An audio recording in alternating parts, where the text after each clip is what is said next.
엄마 아빠 나가면 저는요? 너도 네 살 길 찾아야지. 월세방을 구하든 고시원을 구하든 알아서 나가. 아니, 갑자기 그게 무슨 말이에요? 말했잖냐. 더 이상은 너 뒤치다거리 못하겠다고. 엄마 아빠도 이제 우리 인생 살아야지. 언제까지 내 인생만 책임져 줄 수 없어. 그렇게 가버리면 저는 굶어 죽으라고요? 최소한 제가 돈을 벌 수 있을 때까지는 기다리셔야죠. 너무 하신 거 아니에요? 부모 없다고 굶어 죽는 30대 청년이 어디 있냐? 훨씬 사정 안 좋은 사람들도 잘만 벌어먹고 살아. 너만 지금 부모에게 기생해서 사는 거야. 제가 무슨 기생충이라도 돼요? 다를 게 뭐가 있어? 그러다가 엄마 아빠 병들어 죽으면 그땐 어떻게 할 건데? 누나한테 또 얹혀 살래? 오늘 이야기의 주인공은 63세 황정욱 씨입니다. 그리고 그녀의 아들에 관한 이야기이죠. 그녀는 가끔 친구들이 하는 불평을 듣고 한숨을 쉬었습니다. 결혼한 자식들이 부모를 신경 쓰지 않는다며 섭섭하다고 저들끼리 불만을 토로하는데 황 씨는 솔직한 심정으로 내 자식도 제발 그랬으면 싶었습니다. 부모는 더 이상 신경 쓰지 않아도 되니 제발 결혼해서 사람 구실하며 살길 바랐습니다. 황 씨의 아들은 36세의 나이에도 부모 집에 얹혀 살며 밥만 축내는 백수였습니다. 직장에 들어가지 못하는 자식들이 모두 밥만 축내는 것은 아닐 것이었습니다. 황 씨도 아들이 열심히만 산다면 얼마든지 뒷바라지를 해줄 마음이 있었습니다. 지금까지도 그렇게 해왔고 말이죠. 하지만 밑 빠진 독에 물 붓는 생활도 이제는 지쳐버렸습니다. 이제 와 보니 독에 밑이 빠진 게 아니라 그냥 와장창 깨져 있던 독인 듯 했습니다. 그동안 황 씨 부부만 허송세월을 보낸 것 같았습니다. 이미 나이는 들었고 우리 노후도 걱정이 되는데 사지멀쩡한 젊은 아들 뒤치다꺼리 하느라 몸도 마음도 다 닳아버렸습니다. 이러다가는 아들이 40이 되어도 50이 되어도 그 생활비를 대며 폐지를 줍고 있을지도 몰랐습니다. 늘 직장에만 들어가면 끝이 나겠지 생각했지만 이제는 그 끝이 보이지 않았습니다. 술 마시고 와서 행패를 부리고 삼시세끼 밥이나 차려달라는 아들의 철없는 말과 행동에 그동안 쌓인 정이 뚝 떨어졌습니다. 아들을 인간으로 만들려면 부모가 곁에 있어서는 안 되었습니다. 아들에게 진짜 독은 취업난이 아니라 부모의 도움이라는 걸 이제야 깨달았죠. 그래서 황 씨 부부는 떠나기로 결심했습니다. 황 씨는 딸이 하나, 그리고 아들도 하나 있었습니다. 아들, 딸 모두 무탈하게 키웠다고 생각했습니다. 남들 하는 만큼 교육시키고 남들 하는 만큼 해주며 살아왔습니다. 부유하진 않았지만 그렇다고 자식들 공부 하나 못 시킬 정도로 모자라지는 않았습니다. 최선을 다해 키웠다고 믿었습니다. 둘 다 똑같이 말이죠. 하지만 결과는 조금 달랐습니다. 모든 자식이 똑같이 클 수는 없다는 걸 이제야 인정하게 되었습니다. 딸은 일찍이 좋은 대학을 졸업해 곧장 취업을 했고 같은 직장에 다니던 남자를 만나 결혼한 지도 몇 년이 지났습니다. 반면에 아들은 조금 다른 길을 가게 되었습니다. 대학을 재수해서 겨우 들어갔고 졸업 후에도 취직은 되지 않았습니다. 학창 시절에는 성적이 딸과 비슷했는데 왜 이렇게까지 달라졌는지는 알 수 없었습니다. 처음에는 다들 운이 좋지 않아서 그런 거라고 생각했습니다. 하지만 시간이 지나면 지날수록 그런 이유 따위는 더 이상 중요하지 않았습니다. 30이 넘도록 취직을 하지 못하는 걸 보면 이건 단순한 운의 문제가 아님이 명확했습니다. 동민이는 아직도 안 일어났어? 아침 식사를 하기 위해 식탁 앞에 앉은 남편이 언짢은 기색을 보이며 황 씨에게 물었습니다. 그 물음에 황 씨도 한숨을 쉬며 대답했습니다. 아무리 깨워도 일어나야 말이죠. 밥도 잘해주지 마. 황 씨도 그러고 싶은 심정이었습니다. 새벽까지 컴퓨터 앞에 앉아 있었던 모양인데 그놈의 게임을 또 시작한 듯 했습니다. 한동안은 정신 차리고 살겠다더니 또 제자리로 돌아간 것이었습니다. 당신도 지금 나갈 거지? 가야죠. 황 씨는 식탁을 얼른 치우고 남편과 함께 조용히 집을 나섰습니다. 각자 다른 일터로 가는 길이었습니다. 몇 년 전 은퇴한 남편은 경비 일을 하고 있었고 황 씨는 마트 캐셔로 일하고 있었습니다. 종종 출근 시간이 맞을 때면 이렇게 함께 집을 나서곤 했는데 그때까지도 아들은 늘 꿈나라에 빠져 있었습니다. 일찍 깨워보려고 노력을 안 했던 것은 아니었습니다. 황 씨 부부로서는 별의별 짓을 다 해봤다고 해도 과언이 아니었습니다. 집에서 쫓아내겠다고도 해보았고 생활비를 끊겠다고도 해보았습니다. 다만 그걸 실행하지 않았으니 아들도 달라진 것이 없었겠죠. 아들, 어느 회사 다닌다고 그랬지? 직장 동료가 함께 점심을 먹다가 문득 물었습니다. 뜬금없는 질문에 황 씨는 공격이라도 받은 듯한 표정을 지었습니다. 애써 표정을 가다듬고는 대답했습니다. 아, 회사 다니다가 요새는 이직 준비 중이야. 아, 그래? 왜? 월급이 적어서? 안 그래도 우리 아들도 회사 옮기고 싶다고 그러더라고. 근데 요새 취직이 쉽나? 그래서 어지간하면 계속 다녀보라고 하긴 했는데. 어렵긴 어렵지. 그래도 결단력이 대단하네. 아, 이거 맛있네. 무엿을 넣은 건가? 황 씨는 어색하게 말을 돌렸습니다. 다행히도 동료는 별말 없이 반찬 얘기로 넘어갔습니다. 황 씨는 남몰래 가슴을 쓸어내려야 했습니다. 황 씨도 거짓말을 하고 싶었던 것은 아니었습니다. 하지만 달리 할 말이 없었습니다. 30 중반이 되도록 한 번도 직장에 다닌 적이 없다는 말을 도무지 입 밖으로 꺼낼 수는 없었으니까요. 퇴근 후 집에 돌아와 보니 아들의 인기척이 들렸습니다. 보나마나 또 방에 틀어박혀 게임을 하고 있는 듯 했습니다. 동민아, 또 종일 그것만 하고 있는 거야? 식탁 위에는 자장면 그릇이 나뒹굴고 있었고 라면을 끓여 먹은 듯 부엌도 어수선했습니다. 아, 벌써 퇴근했어요? 벌써라니, 지금 시간이 몇인데? 잠깐만요. 말 시키지 말아봐봐요. 나 이거만 하고요. 아들의 말에 황 씨는 말없이 뒤돌아섰습니다. 아들의 책장에는 책이 빼곡하게 꽂혀 있었습니다. 주제도 참 다양했습니다. 공무원, 공인중개사, 전기기술사.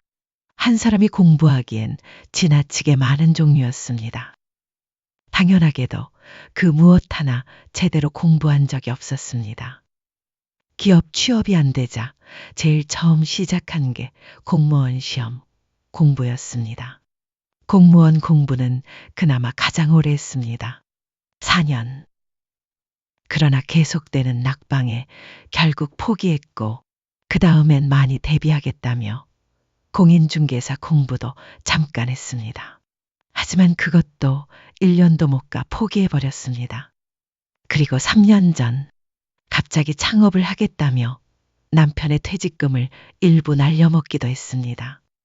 그때만 생각하면 황 씨는 지금까지도 자다가 벌떡 일어날 정도였습니다. 지금은 또다시 회사에 들어가겠다 말은 하는데 대체 뭘 준비하고 있는 건지 황 씨는 알 수 없었습니다. 처음엔 아들이 안쓰러웠습니다. 그래서 뒷바라지 최선을 다했습니다. 밥 해주고 생활비도 주며 언젠가는 빛을 발할 날이 오겠지 그렇게 믿었습니다. 동민이, 아직 좋은 소식 없지? 그치? 사정을 알고 있는 여동생이 어느 날 전화를 걸어왔습니다.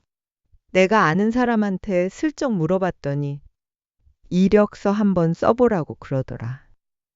동민이도 이제 독립해야지. 정말? 어떤 회사인데? 큰 회사는 아니야. 외국 물건 수입해서 파는 회사인데. 그래도 그 대표가 사람이 참 괜찮아. 직원들 잘 챙긴대. 아이고, 고마워. 내가 서류 받아서 보내줄게. 번거로울 텐데 이렇게까지 조카를 생각해 주다니. 황 씨는 눈물이 날 지경이었습니다. 여동생은 황 씨의 아들을 어릴 때 참 예뻐했습니다. 첫 조카라 어버버 키웠다며 농담을 할 정도였죠. 지금은 만날 일이 많지 않아 예전만큼 가까이 지내진 못했지만 조카를 생각하는 마음만큼은 여전했습니다. 그래서 얼마 뒤 황 씨는 여동생에게 받은 서류를 아들의 책상 위에 올려두었습니다. 이런저런 말로 조언하는 것보다는 그냥 기회를 조용히 건네주는 게 나을 것 같았습니다. 그런데 황 씨의 예상과는 전혀 다르게 아들은 크게 화를 냈습니다. 엄마, 이게 뭐예요? 누구 눈치 줘요? 눈치 주는 게 아니라 이모가 아는 사람 회사래. 거기 괜찮다고 너 추천해준다고 하더라. 내가 이런 데 들어가려고 지금까지 이러고 있던 줄 알아요? 그렇지만 아들의 나이는 이미 30 중반이었습니다. 남들은 다들 아빠가 되는 나이에 아직도 취업 준비 중이라는 아들 때문에 황 씨는 속이 까맣게 타들어갔습니다. 그리고 이제는 지치고 있었습니다. 나도 준비하고 있는 회사 있으니까 제발 참견 좀 하지 마세요. 엄마가 취업에 대해서 뭘 안다고 그래요. 회사 다녀본 적도 없으면서. 중얼거리듯 뱉은 아들의 말에 황 씨는 깊은 상처를 받았습니다. 아들도 마지막 말은 괜히 했다 싶었는지 말을 뱉어놓고도 힐끔거리며 황 씨의 눈치를 봤습니다. 황 씨는 뭐라 한마디 하려다 말고 조용히 입을 다물었습니다. 그냥 대화를 끝내고 싶었습니다. 2절, 3절까지 아들과 말을 주고받으며 감정 상하고 또 기력까지 소모하고 싶지 않았습니다.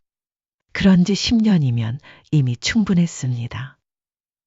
황 씨가 방을 나서자 아들은 쾅 하고 문을 닫았습니다. 정 같았으면 황 씨도 전전긍긍하며 마음을 졸였겠지만 이제는 닫힌 방문 안에서 아들이 무엇을 하고 있을지 너무 잘 알고 있었습니다. 보나마나 게임일 테죠.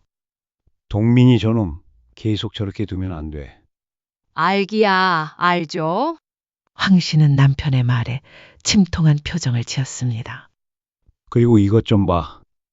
남편이 퇴근길에 들고 온 우편물에서 아파트 관리비 명세서를 꺼내 들었습니다. 남편의 손가락이 가리킨 곳, 장기 체납된 전기요금을 본 순간 황 씨도 입이 떡 벌어졌습니다. 하루 종일 에어컨을 켜놓고 컴퓨터 게임에 몰두하며 24시간 전기를 써대는데 그 요금이 안 나올 리 없었습니다. 날이 더워지니 요금은 더더욱 살벌한 금액으로 치솟았습니다. 방뿐만 아니라 황 씨 부부가 없는 동안에도 거실까지 늘 차가운 온도를 유지하니 이럴 수밖에 없었습니다. 남들 같으면 낮에는 출근하고 저녁에야 집에 있으니 이 정도까지 요금이 나오진 않을 겁니다. 하지만 황 씨의 집은 온종일 모든 전자기기가 돌아가고 있었습니다. 아들 때문이었습니다. 취직이 안 되면 알바라도 해야 할 거 아니야? 너 언제까지 부모 등골 빼먹을래? 결국 남편이 폭발하고 말았습니다. 아들은 입을 꾹 다물고 있었습니다. 그놈의 게임은 언제까지 할 것이며 지금 나이에 그게 할 짓인지. 네가 몇 살이야? 게임할 나이야?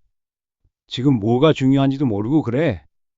저도 답답해서 그래요. 아들이 울분 섞인 음성으로 대꾸했습니다. 저도 힘들다고요. 그래서 숨 쉴 구멍이 필요해서 그런 거예요. 어떻게 사람이 계속 공부만 하고 계속 이력서만 써요? 너는 하루에 1시간이라도 취직하려고 뭐라도 하냐? 안 하겠어요, 그럼? 아버지는 출근하니까 모르시는 거죠? 그 말에 남편의 얼굴이 굳어졌습니다. 이 아버지 나이가 몇인데 경비 일하러 출근한다? 그러면 적어도 너는 그 시간만이라도 최선을 다해서 살아야 할 거 아니야. 그 말에 아들은 또다시 말없이 입을 다물었습니다. 남편이 아무리 잔소리를 해도 아들에게는 도무지 소용이 없는 것 같았습니다. 비슷한 대화를 한 달 전에도 했었고 그 전에도 했었습니다. 하지만 언제나 그때뿐이었습니다. 욕을 먹으면 잠깐은 게임을 끊고 뭔가 열심히 하는 듯 보이다가도 또다시 슬그머니 한량 같은 생활로 돌아가곤 했습니다. 그러던 어느 날 황 씨는 다니던 마트에서 해고 통보를 받았습니다. 허리도 아프고 손목도 좋지 않았지만 돈을 벌기 위해 억지로 다녔던 마트였습니다. 남편도 말렸습니다. 하지만 그렇게 하지 않으면 황 씨 부부의 노후가 너무나도 걱정이 되었기 때문이었습니다. 아들은 어쩔 때는 인터넷 강의를 신청하겠다며 돈을 가져갔고 또 어쩔 때는 면접 보러 간다며 양복을 사야 한다고 돈을 가져갔습니다. 또 어떤 날은 노트북이 필요하다며 카드를 긁어갔습니다. 다달이 들어가는 성인 남성의 생활비도 무시할 수준이 아니었습니다. 게다가 아들은 집에서 게임을 하지 않을 때면 종종 친구를 만나러 나갔는데 그때도 열에 9은 10만 원씩 쓰는 일이 허다했습니다. 그래도 마트에서 받는 월급이 있었기에 그동안은 경제적으로 그리 힘든 정도는 아니었습니다. 하지만 이제는 남편의 월급에만 의지해야 할 판이었습니다. 퇴직금도 온전하게 남아있지 않은 마당에 이제 와서 60대에 모아둔 돈을 하나씩 까먹으며 살 순 없었습니다. 오늘 김도령 추어탕집에 가보려고요. 거기서 사람 구한대요. 주방 보조 구한다는데 힘들어서 어떻게 해. 그래도 뭐라도 해봐야죠. 다른 마트 일자리는 없는지 물어보는 남편에게 황 씨는 고개를 저었습니다. 다른 마트는 없어? 그래도 마트가 좀 낫긴 하죠. 처음엔 마트에 다니는 것조차 반대했던 남편도 식당 일보다는 마트가 낫다고 생각하는 듯 했습니다. 아니면 요새는 아기들 어린이집 데려다 주는 거나 뭐 그런 아르바이트도 있다던데 그런 좀 쉬운 걸로 알아봐. 일단은 식당 다니면서 천천히 구해보는 게 낫죠. 당장 공백이 생기는 게 불안해서 어쩔 수가 없네요. 지난달 카드값도 상당히 많이 나왔습니다. 그런데 아들은 그런 상황을 아는지 모르는지 한가하게 석편한 소리를 늘어놓았습니다. 마트 그만뒀으면 이제 엄마가 밥 챙겨주는 거예요? 라면 먹기 진짜 지겨워요. 배를 긁적이며 뱉은 그 한마디에 황 씨는 주먹을 꽉 쥐고 가슴을 쳤습니다. 너는 지금 그런 소리가 나와? 이 한심한 놈아! 도대체 언제까지 그렇게 살 거야? 한심한 놈이요? 그래, 정신 좀 차려라. 그럴 거면 나가서 취업 준비를 하든 공부를 하든 알아서 살아. 황 씨의 분노에 아들은 식더니 휴대폰을 집어들고 문을 박차고 나가버렸습니다. 저놈이 그리고 그날 황 씨 부부는 크게 부부싸움을 했습니다. 아들만 아니면 좀처럼 다툴 일이 없는데도 꼭 이런 식으로 상황이 흘러가고 말았습니다. 왜 자식을 그렇게 오냐오냐 키워? 아니지. 이제는 키우고 말고 할 나이도 아니잖아. 그 말에 황 씨는 더는 아무 말도 할 수 없었습니다. 진작에 독립시키자던 남편의 말. 그래도 부모가 돼서 취직할 때까진 도와주자는 생각으로 황 씨는 늘 반대했었습니다. 하지만 아들이 이렇게까지 부모 그늘에서 벗어나지 않을 줄은 몰랐습니다.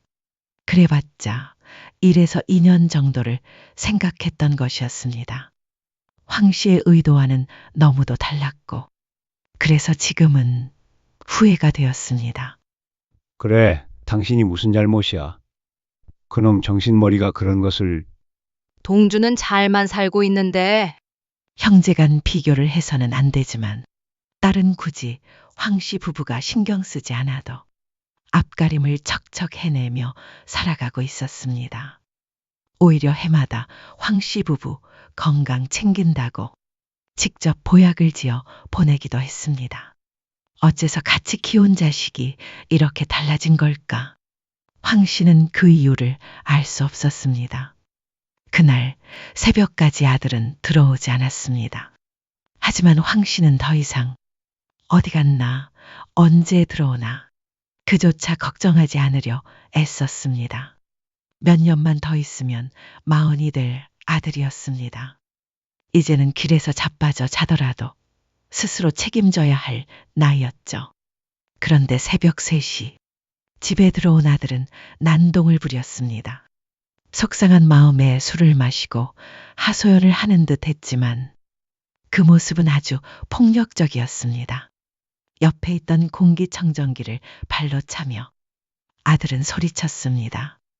세상에 어떤 부모가 자식이 돈 못 번다고 그렇게 말을 해요. 내가 뭐 어디 가서 사고를 치는 것도 아니고 그렇다고 뉴스에 나오는 나쁜 놈들처럼 부모를 해코지 하는 것도 아니잖아요. 휘청거리면서도 발음만큼은 또렷했습니다. 비교를 해도 왜 그런 식으로 하는지 몰랐습니다. 마치 쓰레기와 비교하며 나는 그보다는 덜 쓰레기다라는 위안을 얻고 싶은 듯 했습니다. 제발 조용히 안 할래? 황 씨는 참다 못해 소리쳤습니다. 옆집에도 다 들릴 지경이었습니다. 남편은 가만히 서서 그 모습을 지켜보기만 했습니다. 내가 뭘 잘못했는데요? 나도 먹고 살아보려고 애쓴 죄밖에 없어. 애를 써? 네가 무슨 애를 써? 매일 게임만 하잖아. 그 정도 기분 전환도 안 하고 어떻게 살아, 사람이. 그 시간에 나가서 편의점 알바라도 했으면 내가 말을 안 해. 그딴 일을 누가 해? 그 순간 남편이 큼지막한 걸음으로 성큼 다가오더니 아들의 뺨을 세차게 내리쳤습니다. 아버지, 아들은 충격에 얼굴을 들고 황 씨를 바라보았습니다. 아버지를 말려 달라는 듯한 눈빛. 하지만 황 씨는 그 시선을 외면해 버렸습니다. 어쩌면 이 나이에도 매가 필요한 때인 것 같았습니다. 너 그렇게 망나니처럼 살 거면 다 때려치워. 제가 뭘요? 제가 뭘 잘못했는데요? 인간답게 좀 살아, 어? 엄마랑 아버지가 내가 취직하는데 뭐 보태주기라도 했어요? 얼마나 힘든지 알기나 하세요? 그래, 모른다. 몰라도 지금까지 뒷바라지 해줬어. 네 엄마 손목 나가도 식당에서 설거지해. 그런데 너는 종일 집에서 허송세월만 보내. 그러고도 네가 사람이야? 해준 게 없다고 그래? 이제 정말 그렇게 살자. 우리도 너한테 더 이상 못 해주겠다. 이 집에서 나가. 아들은 서러운 듯 고개를 떨구고 땅을 바라보았습니다. 하지만 황 씨는 더 이상 그 모습이 안쓰럽게 보이지 않았습니다. 이러고 나면 또 언제 그랬냐는 듯 유유자적한 백수의 삶으로 돌아갈 걸 알고 있었기 때문이었습니다. 그리고 그런 삶을 가능하게 만든 사람이 누구였는지도 이제는 분명히 알고 있었습니다. 스스로 벌지 않아도 돈을 대주는 사람이 있다면 황 씨라도 그렇게 살고 싶을 것입니다. 결국 애초의 잘못은 황 씨 부부에게 있었습니다. 자식이 이렇게까지 된 것은 결국 부모인 자신들 탓이라는 걸 황 씨는 부정할 수 없었습니다. 내가 내 집에서 왜 나가요? 못 나가! 죽어도 안 나가! 아들은 소리치다 술기운에 겨우 잠이 들었습니다. 코를 드르렁 고는 모습이 그렇게 한심해 보일 수가 없었습니다. 새벽녘 일찍 잠에서 깬 황 씨 부부는 다시 잠들지 못했습니다. 조용히 식탁에 마주 앉아 나지막한 대화를 나눴습니다. 이놈이 안 나간다면 우리가 나가자. 우리가요? 이놈 쫓아낼 생각만 했지. 우리가 나갈 생각은 못 했잖아. 남편의 말이 맞았습니다. 제발 좀 독립하라는 말은 수도 없이 해봤지만 아들은 제 발로 나가질 않았습니다. 도리가 없었습니다. 이렇게 거머리처럼 붙어서 부모의 피고름을 빨아먹고 살 작정이라면, 그렇다면 황씨 부부가 나올 수밖에 없었습니다. 왜 그런 생각을 진작 하지 못했는지 스스로가 후회스러웠습니다. 엄마, 지난밤에 황씨는 우물쭈물 말을 거는 아들을 외면한 채 아무 말 없이 조용히 집 밖을 나섰습니다. 식당이 쉬는 날이었지만 할 일이 있었습니다. 저 집 좀 내놓으려고요. 황씨는 부동산을 찾아가 오랫동안 살아온 집을 내놓았습니다. 아들과 함께 버릴 작정이었습니다. 집이 금방 나가진 않았지만 그동안 황씨는 아들과 대화조차 하지 않았습니다. 더 이상은 의미 없는 일이라는 걸 너무 잘 알고 있었기 때문입니다. 눈치를 보던 아들도 이내 방문을 잠그고 다시 게임에 빠져들었습니다. 황씨는 이제 잔소리조차 하지 않았습니다. 아들은 오히려 살판난 듯한 모습이었습니다. 그리고 마침내 집이 계약되던 날, 황씨는 카드 명세서를 들여다보다 또다시 마음을 다잡아야 했습니다. 또 무언가를 샀는지 전자매장에서 거액이 결제되어 있었습니다. 이게 마지막이었습니다. 그날 이후로 황씨는 아들이 사용하고 있는 카드 대금을 더는 내주지 않았습니다. 한도를 일부러 적게 설정했는데도 아들은 매달 어찌나 꽉꽉 채워가며 쓰던지 그걸 감당하느라 황씨는 일을 쉬지도 못했습니다. 참 어리석었습니다. 자식을 사랑한다는 이유로 바보 같은 짓을 하며 살아온 세월. 그걸 알면서도 외면하고 살았던 것 같았습니다. 그런데 이제는 아들뿐만 아니라 황씨 자신도 정신을 차릴 때가 되었습니다. 황씨는 지방 서도시에 있는 조그만 집을 구했습니다. 그동안 황씨도 남편도 일을 그만두고 조용히 이사 준비를 해왔습니다. 아들은 꿈에도 몰랐습니다. 부모가 언제 출근하고 퇴근하는지도 모르니 무슨 일을 벌이고 있는지도 전혀 알 길이 없었습니다. 그리고 집을 비우기 보름 전 황씨 부부는 아들을 불러앉혀 말했습니다. 이 집 팔았다. 엄마 아빠 이사 갈 거야. 어디로요? 아주 멀리 시골로. 아들은 잘못 들었다는 듯 되물었습니다. 그래서 황씨는 다시 한번 정확하게 말해 주었습니다. 집 팔고 엄마 아빠 둘이 시골로 내려가기로 했어. 보름 뒤에 집 비워줘야 하거든. 그러니까 너도 맞춰서 나갈 준비해. 둘이 시골로 내려가면 저는요? 아들은 맹한 얼굴로 되물었습니다. 너도 네 살 길 찾아야지. 원룸을 구하든 고시원을 구하든 나가. 아니, 갑자기 그게 무슨 말이에요? 말했잖냐. 더 이상은 너 뒤치다거리 못하겠다고. 엄마 아빠도 우리 인생 살아야지. 언제까지 내 인생만 책임져 줄 수는 없어. 그렇게 가버리면 저는 굶어 죽으라고요? 최소한 돈은 벌 수 있을 때 그러셔야죠. 너무 하신 거 아니에요? 부모 없다고 굶어 죽는 30대 청년이 어디 있냐? 훨씬 사정 안 좋은 사람도 잘만 벌어먹고 살아. 너만 부모에게 기생해서 사는 거야. 제가 무슨 기생충이라도 돼요? 다를 게 뭐가 있어? 그러다가 엄마 아빠 병들어 죽으면 그땐 어떻게 하게? 누나한테 또 얹혀 살래? 그때까지 제가 돈도 못 벌 거라고 생각하세요? 이렇게 살면 벌겠냐? 아들은 분노했습니다. 부모가 돼서 자식한테 어쩜 이렇게 매정할 수가 있어요? 황씨 부부는 그 소리를 무덤덤하게 들으며 그저 조용히 앉아 있었습니다. 그리고 카드도 돈 안 내주셨죠? 진짜 부모 자식 연도 같이 끊어버리시게요? 그게 된다면 그렇게 살자. 뭐라고요? 그렇게 해야 너도 살고 우리도 살 것 같다. 아버지! 할 말은 여기서 끝이니까 너도 방 알아보고 준비해. 보증금 한 푼도 없이 어떻게 방을 얻어요? 고시원이나 보증금 필요 없는 데도 있지 않냐? 그것까지 일러줘야 하냐? 남편은 차갑게 대꾸하고는 자리에서 일어섰습니다. 아들은 허탈하게 그 자리에 주저앉았고 황씨 부부는 아들과 같은 공간에 있는 것조차 싫어 밖으로 나왔습니다. 바람이라도 쐬고 마음을 가라앉히려는 심정이었습니다. 2시간쯤 뒤 집에 돌아오니 집안은 고요했습니다. 혹시나 해서 아들 방문을 열어보려 했지만 문은 잠겨 있었습니다. 저는 못 나가니까 알아서 하세요. 아들이 방 안에서 소리쳤지만 그 말에도 황 씨는 담담하게 말했습니다. 그래도 소용없어. 그 안에서 굶어 죽고 싶으면 그러고 있어.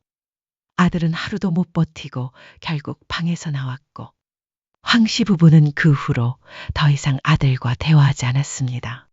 그리고 마침내 이사날이 되었습니다. 황 씨 부부는 아들 방에 남겨진 짐을 빼놓고 자신들의 집만 모두 정리해 나갔습니다. 집안은 몹시 휑했습니다. 이러고 있어 봤자 새로운 주인한테 끌려나가겠지. 그 말에 아들이 소리쳤습니다. 이렇게 자식 가슴에 대못 박고 떠나는 거 후회하실 거예요. 아니, 후회라면 여태 충분히 했어. 이보다 더한 후회는 없을 거야. 저도 더럽고 치사해서 나가요. 아들도 이미 간밤에 짐을 싸둔 모양이었습니다. 옷까지도 챙겨두었고 컴퓨터도 박스에 곱게 담겨 있었습니다. 그것까지 확인한 황 씨 부부는 말없이 차를 타고 아파트를 떠나왔습니다. 점점 멀어져 작은 점이 되어가는 아들의 모습. 황 씨는 그 모습을 오래도록 눈에 담았습니다. 언제 다시 볼지 모르니 말이죠. 아들이 황 씨가 떠난 뒤 정신을 차리고 살지는 아직은 알 수 없었습니다. 사람 구실을 하고 살면서 다시 부모를 떠올리게 될 때까지는 조금 더 시간이 걸릴 것 같았습니다. 하루아침에 될 일이었다면 애초에 이렇게 살지도 않았겠죠. 그 뒤로 황 씨는 아들에게 연락하지 않았습니다. 간간히 딸에게 소식을 들을 뿐이었습니다. 아들은 처음에 누나에게 손을 벌렸다고 했습니다. 하지만 딸은 그렇게 된 이유를 너무도 잘 알고 있었습니다. 그래서 한 달 쓸 돈 100만 원만 주었고 그 뒤로는 일절 도와주지 않았다고 했습니다. 그 사이 아들은 아르바이트를 구해 고시원에 들어가 살며 스스로 돈을 벌기 시작했다고 했습니다. 그것만으로도 사람이 된 듯 보여 신기할 지경이었습니다. 카드비 때문에 고생 좀 하는 모양이에요. 그래도 어쩌겠어요. 다 자기가 쓴 건데. 아르바이트만으로는 살기 어렵겠지만 요즘엔 회사 면접도 많이 다닌다더라고요. 걱정 마세요. 걱정은 무슨 걱정을 해. 이제 걔가 또 일 그만두고 죽네. 사내 해도. 걱정 안 하기로 했어. 그 말은 허세가 아니었습니다. 진심이었습니다. 그래서 몇 달 뒤 아들에게서 전화가 왔을 때 황 씨는 받지 않았습니다. 아들은 여전히 취직을 못한 상태였습니다. 여보, 당신한테는 안 왔어요? 한 번 왔어. 안 받았어요. 당분간은 안 받아. 제대로 살고 있다는 얘기 들으면 그때 생각해 볼 거야. 황 씨도 같은 생각이었습니다. 아직은 때가 아니라고 느꼈습니다. 도움을 청할 부모가 곁에 없다는 사실을 아들도 제대로 실감해야 했습니다. 사회에서 고생도 좀 해보고 그동안 옆에서 당연히 누리던 삶이 얼마나 안락했던 것인지 스스로 깨달아야 했습니다. 그래야만 남들처럼 치열하게 살아갈 마음이 들 테니까요. 그리고 시간이 조금 더 흐른 뒤 아들에게서 문자 메시지 한 통이 도착했습니다. 저 취직했어요. 돈 좀 모으고 제대로 된 집에서 살게 됐을 때 언제 한번 뵈러 내려갈게요. 그리고 죄송해요. 황 씨는 그 문장에 답장하지 않았습니다. 하지만 마음 한편이 조금은 가벼워졌습니다. 인생에서 아주 큰 짐 하나를 내려놓은 듯한 기분이었습니다.